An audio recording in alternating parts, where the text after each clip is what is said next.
Chapter 3.5, our introduction to IP addressing. So let's review what an IP address is quickly.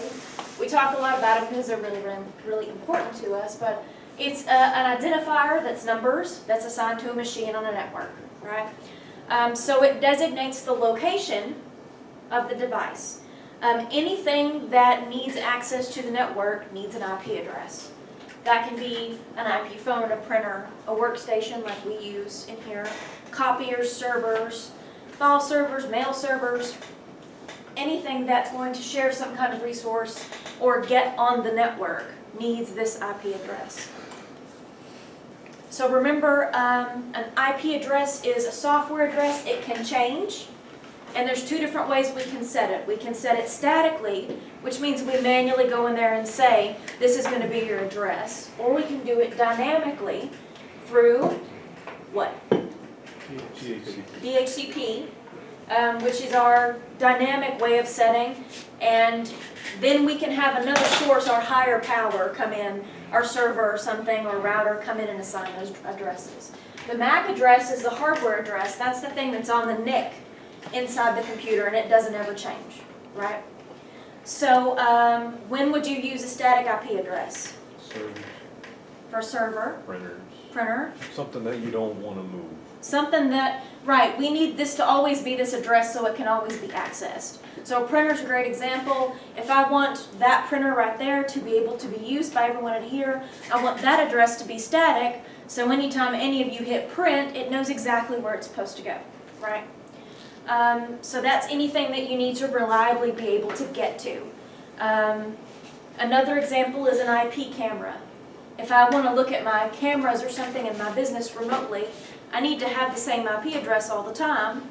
Otherwise, every time it changes, I have to go figure out what that address is and then be able to go look at the camera. So that really isn't an ideal situation.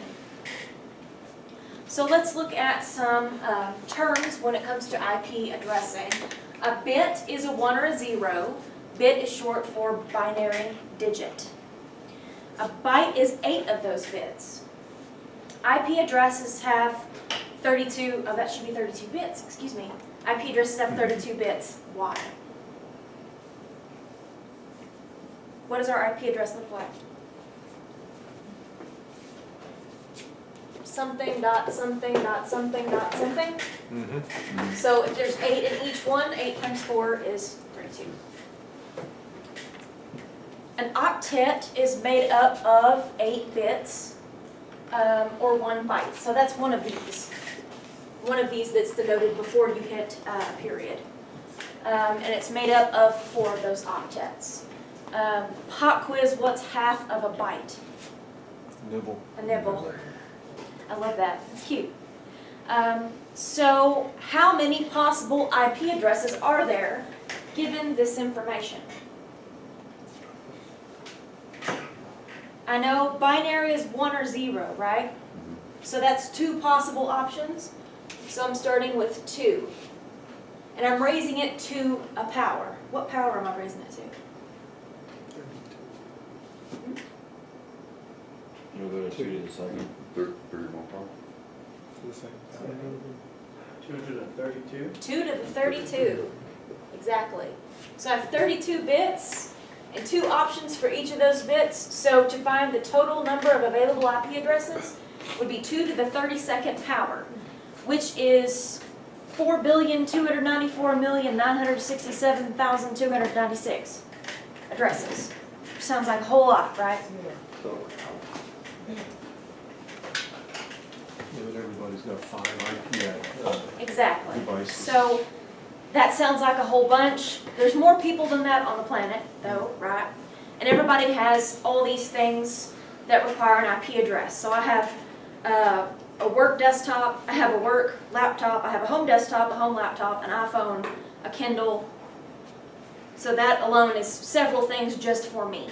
So you can see how quickly we would run out of those addresses, much less places like this where we have a shared environment, shared computers. Many people come in and use these computers all day. They need an IP address. So you can see how we would start to run out, and we're going to talk later about why that's a big problem. So some more IP terms that you will hear night and day. The network address is the first usable address. The network address is used to route packets to a different network. A network outside of the network that it's in. We call that the network address. So an example of a Class A network address, we'll talk about the classes more in a second, is 10.0.0.1. That's the first usable address in the 10 range. Agreed? Okay. Our broadcast address is the last address on the network. So the first number we can put in an IP address is 0. The last number we can put in is 255. So the broadcast address in the 10 network is 10.255.255.255. So that is used to send information to all nodes on the network, because that's what a broadcast is, right? So the network address gets us outside of the network, and the broadcast talks to everybody on the network we're on, right? IPs are hierarchical, much like phone numbers. So when you break down a phone number, the 1 is our country code. That's the part that says you're in the United States. Different countries have different codes. Don't ask me what any of the other ones are, because I don't know. The 903 is the area code. That's the part that says, okay, well, we're going from the U.S. down to a smaller portion, and that's Northeast Texas. The 923 is assigned to just the Marshall area. And the 3349 is assigned to my desk phone in my office. So you can see how we start out really, really big, and then we go smaller, smaller, smaller in a hierarchical fashion. As we go further down the number, we isolate to a more and more specific area until we get to my phone. IP addresses work in much the same way. Every machine on the same network shares a network address. They also share a broadcast address. So the node address or the workstation address, however, node is kind of the generic term for something that gets on the internet on a network in Cisco level terms. So the node address is identifying what part of the network each machine is on. So if this is my network, we'll talk more about how I get this information in a minute. The network part of the address is the first 2 octets. The host part of the address is the last 2 octets. The reason I know that is because I can look at that and see that it's a Class B network. We'll talk more about how we get that in a second, but I just want you to understand that by looking at an address and identifying characteristics of an address, you can figure out which part belongs to the network and which part belongs to the host. When we get into subnetting, we're going to kind of change up this stuff, so it's important to know it now. The elders of the internet, as we just spoke about, created classes of networks based on the size of the network. So we have classes A, B, C, D, and E. The ones that we actually work with are A, B, and C. D and E are a little bit different. They're not things you actually assign addresses to. But which class that you need depends on how many hosts you're putting on that network. So the book gives us this chart, which is helpful. This is kind of all it says about all of this. That's why I kind of wanted to expand it a little bit. So this is summarizing our classes of networks and which part is the network and which part is the host. So in a Class A network, the first octet belongs to the network part, and the last 3 belong to the host. So just looking at that Class A network, how many IP addresses can I have that are Class A? 200 plus.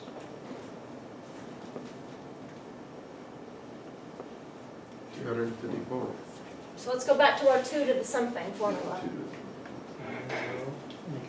The network part is the network. The host is the IP addresses. So 2 to the what? 8. 24. 2 to the 24th. So in a Class A, I have 8, 16, 24.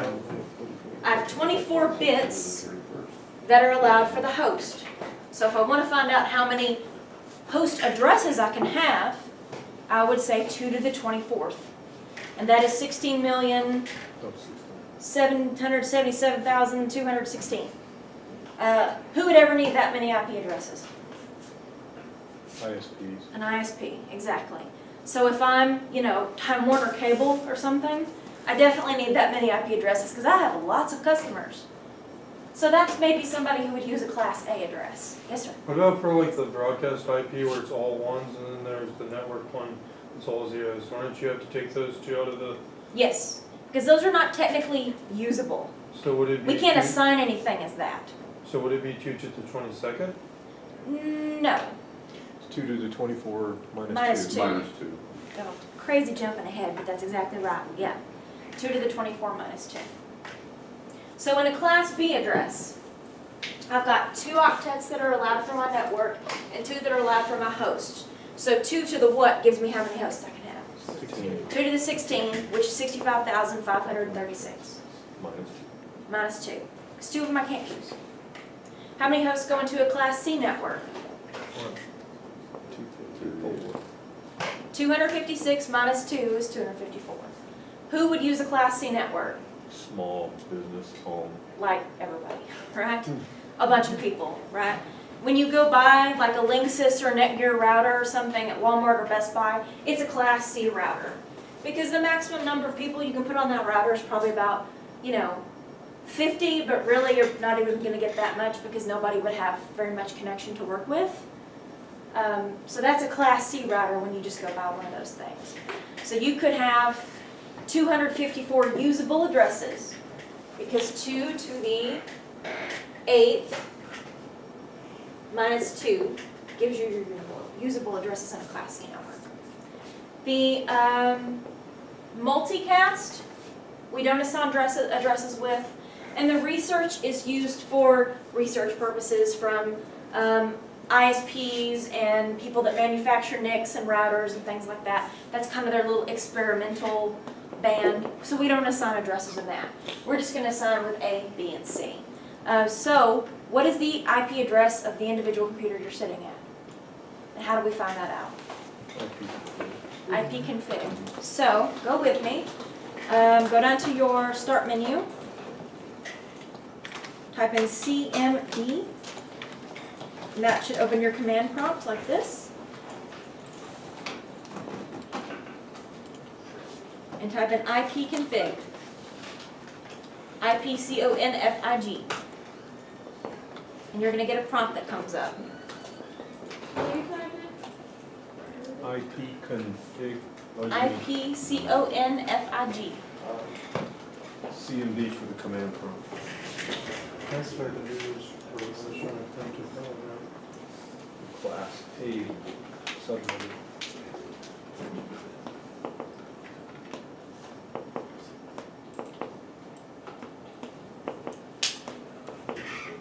So if you look at the very top of that, you're going to see a little subheader that says Ethernet adapter local area connection. That's the one we're looking at. I know it's hard to see on there, but you can see it on your individual screen. So I can see the IPv6 address, the IPv4 address, the subnet mask, and the default gateway for all those things. So my IPv4 address is 10.40.75.60. Does everybody start with a 10 dot something? 10.40, yeah. 10.40? That's our network. Okay, so that tells me that we are subnetted with a Class A network in this campus. Okay. Yours doesn't have that? that. Scroll up Go up. to the very top one for local area. 35 minutes. Yeah. So that tells me that because we have a whole lot of computers on this campus, we're using a Class A network to give out our IP addresses. Okay. The other ones you're seeing, the VMware things, they're all going to be a 192.168. We'll talk more about what those mean later on. But those are for your virtual machines on that computer. So they're going to be a Class C subnet because you're definitely not going to have more than 256 VMs on a computer, right? It's just there's not enough resources to be able to do that. We just don't have enough resources to do that. So here are what our address ranges look like for each class of IP address. So let's look at a Class A. A Class A starts at 1.0.0.1 and it goes all the way to 126 .255.255.254. So this is the usable address range for a Class A address. Why is it the usable? If you can't do all Because you zeros, can't you can't have do zeros, all. and you can't have. Can't use all zeros, can't use all 255s. So this part is my network part, and this part is my host part, right? I can't use all zeros, can't use all 255s. So for a Class A, that's what my options are. What happened to the 127s? That's your local loopback. That's your loopback. Better remember what loopback is? Loopback is if you want to test the adapter in your system. Yep. You would go to command prompt and type in ping. Remember, our ping is our request packet that sends something out to see if we have a connection. Ping 127.0.0.1. Really anything in the 127 range is considered a loopback, but the 127.0.0.1 is kind of the classic one that's used. And that will test your IP stack, and it will say, okay, we can send a packet out and receive it successfully within your computer. So that's a real common command that's used to try to figure out if I can't connect to something, is it me or is it something past me? That's what I would use the loopback for. So a Class B address starts with 128.1.0.1 all the way to 191.255.255.254. And then we have our Class C, which are our 192.0.1.1 and our 223.255.254.254. So you would look at that, you have to know those, by the way. So you're going to look at that and go, how the heck am I supposed to remember that? Don't worry, I have a way. So we know that the loopback testing is our 127. Who came up with these ranges? The elders of the internet, obviously, but who was the elders of the internet? This is a dark one.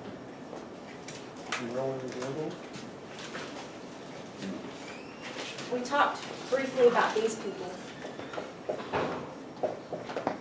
IANA, the Internet Assigned Names and Numbers Authority, they're the people that came up with the classes. So you have them to thank for having to remember all this crap. So how are we going to remember these ranges? Yeah. I have a question. For Class C, the 223.255.254, why is that 254 and not 255? I'm wondering if that is actually a typo, now that I'm looking at it. Because I think that should be a 255. Because that is a usable range, but you can Right. still use a 255 here. But that's why I'm wondering why you wouldn't be able to. Yeah, that seems to be a snafu on my part, so I'll have to change that. So how do we remember these IP ranges? We talked about binary. We talked about the 8 places of binary, right? Let's recap those again.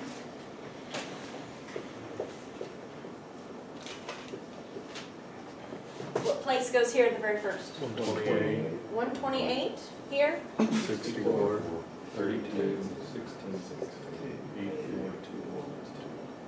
8421. Okay. You'll notice that a Class A address goes from 1 to 126.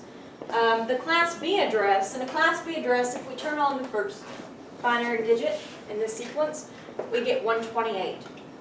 So given that, you could remember that a Class A address goes from 0 to 126, technically. I will tell you different textbooks will call it different things. Some will say 126, one will say 127. 127 is the loopback, right? We know that, we talked about that. But you may see some discrepancies between those two addresses as far as what Class A will go to. The Class B address, you'll notice if we turn 2 digits on, we go 192. That's. So we start with 192. So as far as remembering what those first numbers are, 1, 128, 192. That's the way to remember that. That's. Sorry, Class A is, there's no bits assigned. Yes, no bits. Right. Hence the 0 we start with. So if we're just looking at what number we start with, we can probably figure out this one because it's normally going to be 1 less. So there's a way that we can remember. And the same thing with the Class D address. We turn on a 3rd bit. Now we add 32 to this number and we get 224. So our numbers begin with 1, 128, 192, and 224. And every time we're just adding a bit down the line, alright?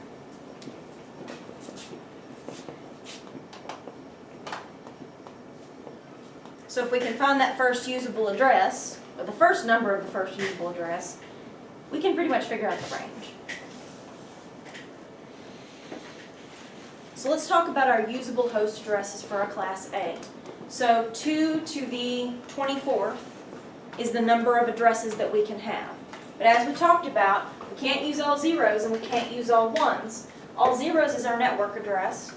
All ones is our broadcast address. So if we're looking at how many are actually usable, we're taking 2 to the 24th minus 2, as we talked about, right?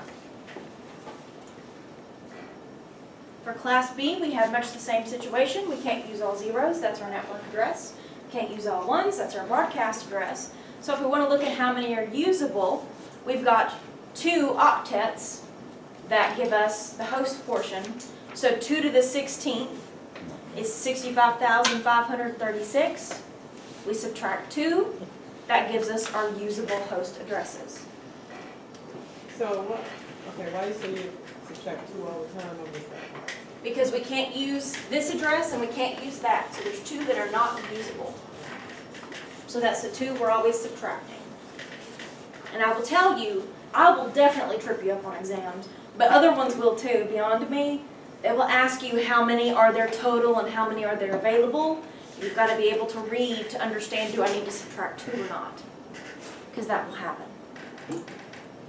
Class C, can't use all zeros. We can't use all ones. So as far as usable Class C hosts, we have 254. 2 to the 8th minus 2. Right? Each address range has a private address range. Private IP addresses are not routable on the internet. If you see an address 192.168. something, just like we saw on our machines when we did IP config, nobody understands that address except the people in this network. Nobody on the outside cares about our private ranges. So that's very important, and that will come up a whole lot later on. They're only used within the network that they're in. Nobody else understands them.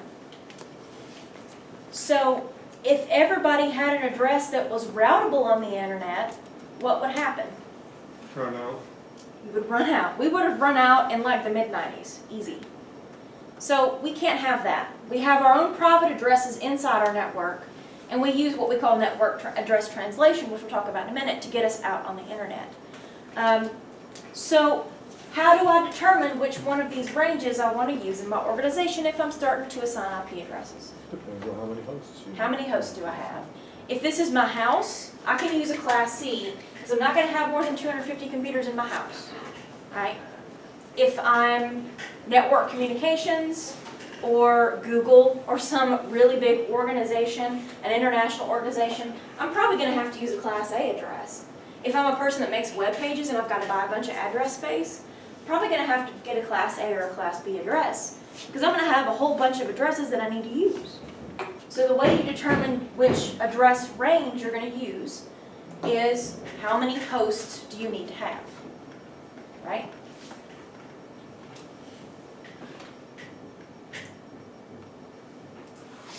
So as we talked about, depending on how many people I need determines which class of addresses I'm going to use.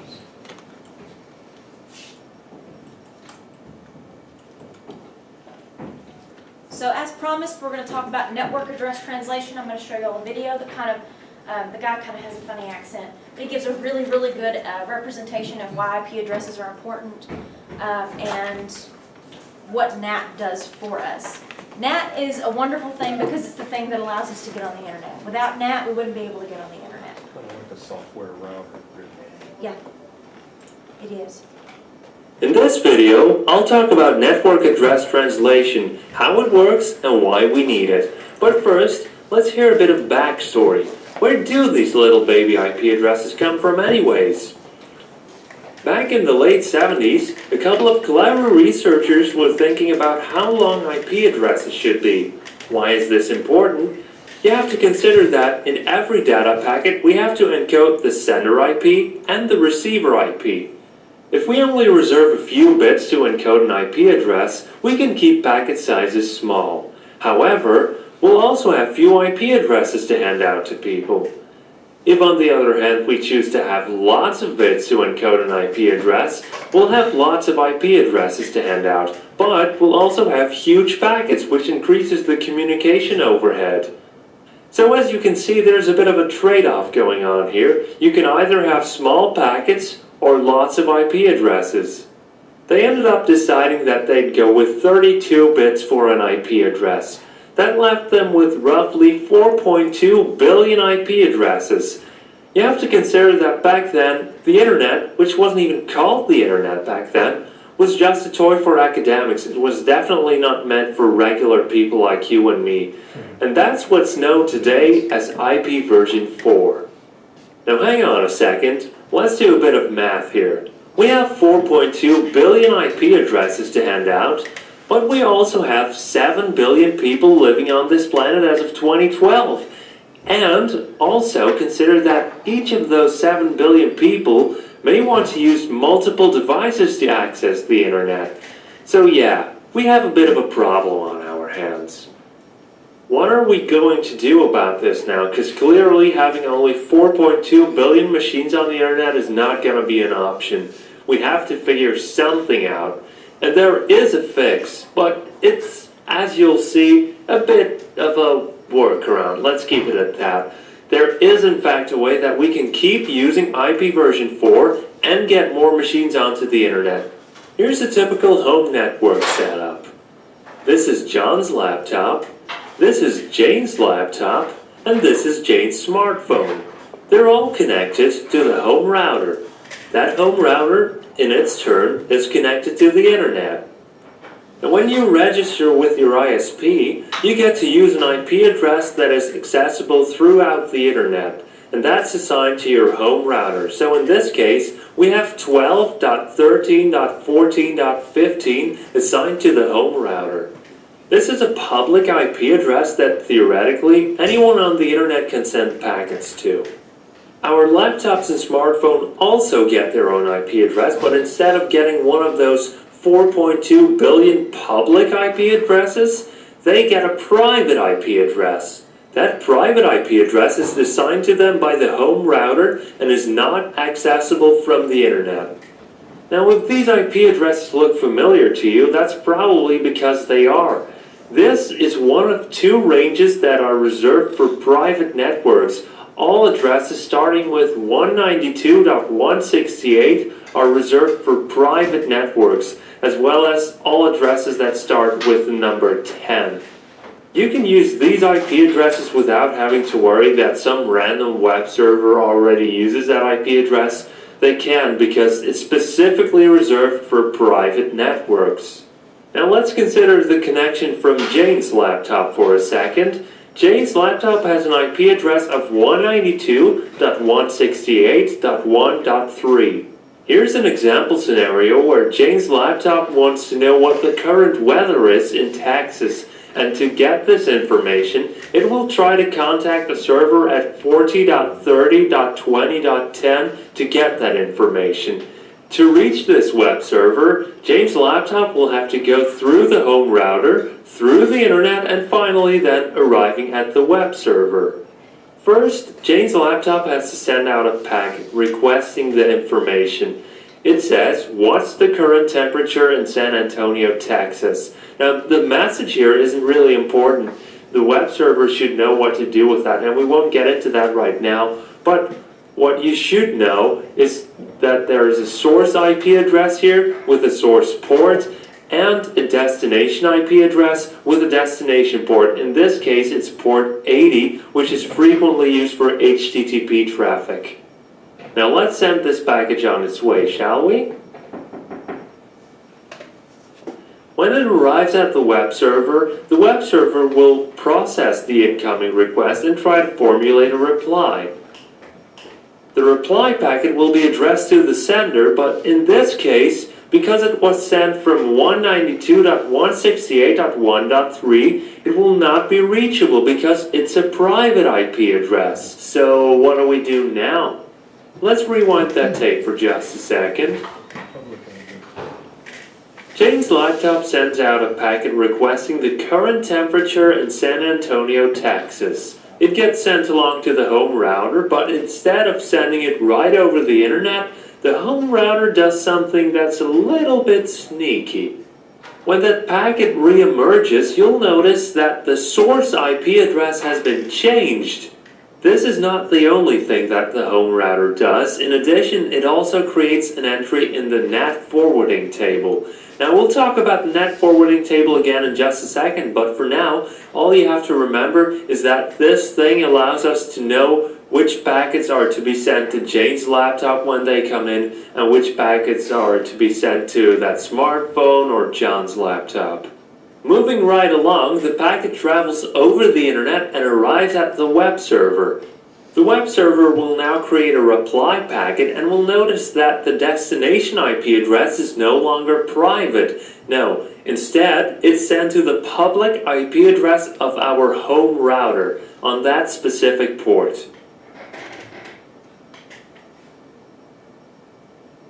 Now that our home router has received the response, it's time for another tiny lie.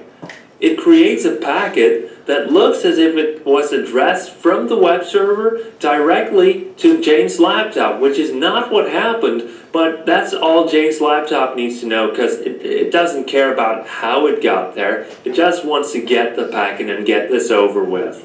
But how does it know where to send that packet it just received? The answer is in the NAT forwarding table. We just received that packet on port 24604, and that means, if we look in our NAT forwarding table, that we have to change the IP address on the private side to 192.168.1.3 on that specific port over there in the forwarding table. Jane's laptop receives the packet, and the rest is history. Jane's laptop doesn't have to care about any of that NAT stuff. The home router completely handles it for Jane's laptop, and it is completely transparent, so Jane's laptop doesn't have to worry about public and private IP addresses. No, this is something the router fixes, and Jane's laptop doesn't have to worry about it. Of course, ideally, every computer would have its own public IP address, which is why we're slowly, well, actually just slowly, moving over to IP version 6. Remember how IP version 4 had 4.2 billion IP addresses at its disposal?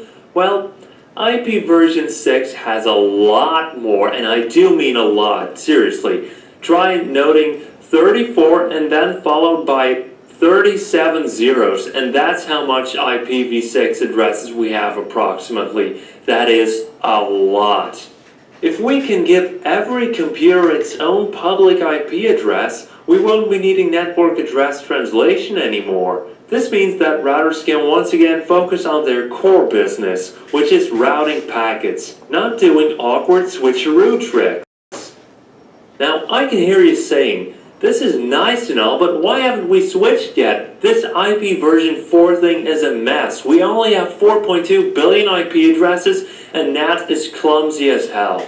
Well, it's not that simple. We have a lot of internet infrastructure that was built up over the years, and they all work with IP version 4. So we have laptops, desktops, home routers, but also stuff on the ISP side and web servers, and they all work with IP version 4. All these devices need to have hardware and software that supports IP version 6 before we can entirely switch over, and that is a huge task.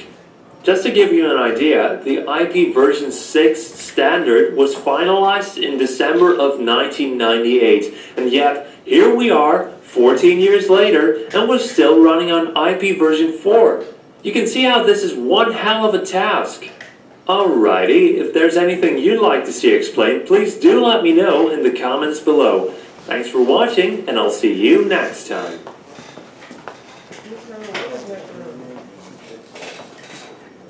Can you give me a link to that? It's in the PowerPoint. On my slide about that. What's the blue thing? Yeah. Oh, okay. Yeah, that. So, our routers are little wires, right? They're lying as packets go out into the public network, and then they're lying as they come back in, and the nodes on our network don't really know the difference. They don't care, as long as the stuff goes out and comes back in, right? So that is what network address translation is. That's what allows us to get on the internet. Some more IPv4 address types that we need to know about. We've got our loopback, which we've already talked about, that tests our IP stack. Make sure that the problem is not on our end when we're troubleshooting. The layer 2 broadcast, because it's layer 2, it's MAC addresses, it's switches. That's meant for all the nodes on the LAN, and it looks like this. So it looks like all Fs because the MAC address is hexadecimal, and F is the highest number, digit, I guess is a better way to say that, the highest digit in hexadecimal. The layer 3 broadcast is in the form of an IP address. It's for a managed switch or a router, and it looks like all 255s. So that broadcasts to all the nodes on the network. So depending on what layer you're talking to, your broadcast will look different.